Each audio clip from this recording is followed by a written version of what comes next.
Hey, this is Chad Nelsen, the CEO of the Surfrider Foundation, and I'm here for the most recent episode of The Current, which is our effort to give you an inside view of the happenings at Surfrider Foundation. I'm here with Angela Howe, our legal director, and we're going to talk about Surfrider's Coastal Recreation Hill Day, which just took place on February 27th.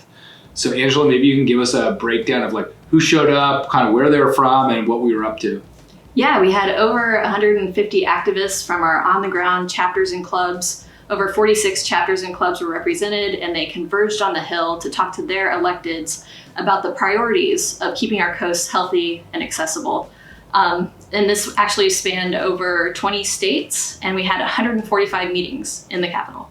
Yeah, amazing turnout by our network. And I think one of the things that's really unique about Surfrider, we don't have a headquarters in Washington, D.C., but we have people living in coastal communities all across the country, whether it's Hawaii or Puerto Rico, Maine, Florida, the Pacific Northwest, all over. So we have people with real world experience in their coastal communities coming to DC to sort of represent our interests. So maybe you can give us a quick breakdown of how we break up all those 150 people. Right, yeah. So as I said, we represented 20 states, and those states' representatives and contingents split into groups and did anywhere from 5 to 8 meetings during the day and to talk about these priorities. So kind of stormed the Capitol, talked about climate, water quality, and plastic pollution. And we're meeting with both the House of Representatives and the Senate side, right? So we're lining people up with both of those if we can. Yeah, and I think that was actually one of the beautiful things about Hill Day is we had people who had stories about water quality and getting sick and talking to their electeds and the decision makers about how we should have funding for water quality tests and public notification of those tests. The other thing we had, which was really nice, is we had members of the surf industry join us, and they were coming to do activism and kind of speaking about the importance of clean water and healthy beaches for their business perspective, which is great to have that voice. And we also had a handful of pretty inspiring pro surfers come, and they got in the trenches and went to meetings in their districts as well. So I think it was cool to see surfing and the surf industry join us as part of this. And I think that just added to the energy and also to some of the meetings. Absolutely agree. I think putting the value of the coast in terms of recreation and business is a really important part of talking to your elected officials. We had our activists from across the country doing constituent meetings, 140 of them, talking about a whole range of important issues. But I think there were a couple things that really bubbled to the top as being priorities. So I know one of them is the Coastal Climate Preparedness Act. So one of the things that's happening with climate change is our sea levels are rising.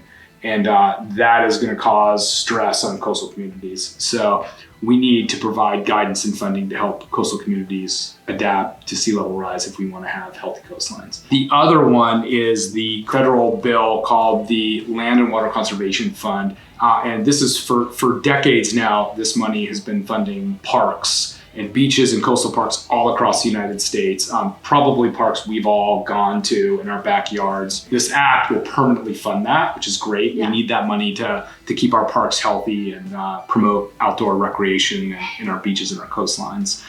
The other one is a plastic pollution issue, so maybe you can tell us about that. Sure, yeah. We have one bill, the Break Free from Plastic Pollution Act, which is our main priority at the federal level for plastics this year. It's a bill we actually helped to write, and is a very comprehensive bill that puts a lot of our great on-the-ground work into a federal piece of legislation.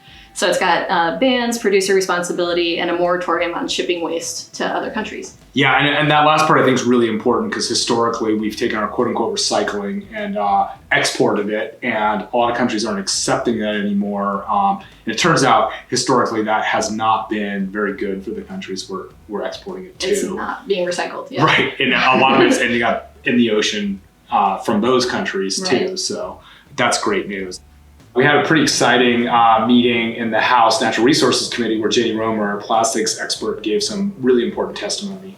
Yeah, exactly. So the Subcommittee on National Parks and Forests had testimony that day on February 27th. So a hearing with all the congresspersons around. And we were invited to give formal testimony to support the Reducing Waste in National Parks Act, which basically tries to cut single-use plastic water bottle waste in our nation's Makes parks. sense. Yeah, so we were speaking on behalf of it and why it makes sense. And it's part of our plastic pollution priorities this year.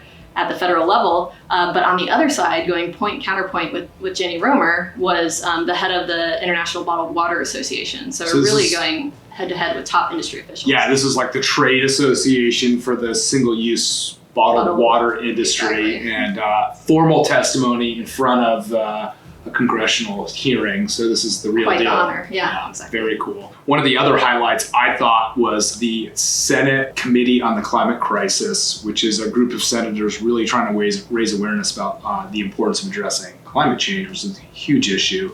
So we had a great delegation with some of our climate team from here, Stephanie and Katie, a couple of the pro surfers who are concerned about these issues, or in fact, all of them, and a couple of the surf industry representatives. So they were able to go in front of this committee, talk about why climate change, is such an important topic when it comes to our coasts, whether it's sea level rise, warming, habitat impacts, acidification, how that's going to affect coastal tourism and recreation, how that's going to affect these businesses, and the sport of surfing. So I think we were able to make a great impression and help elevate the importance of taking climate action now within the Senate.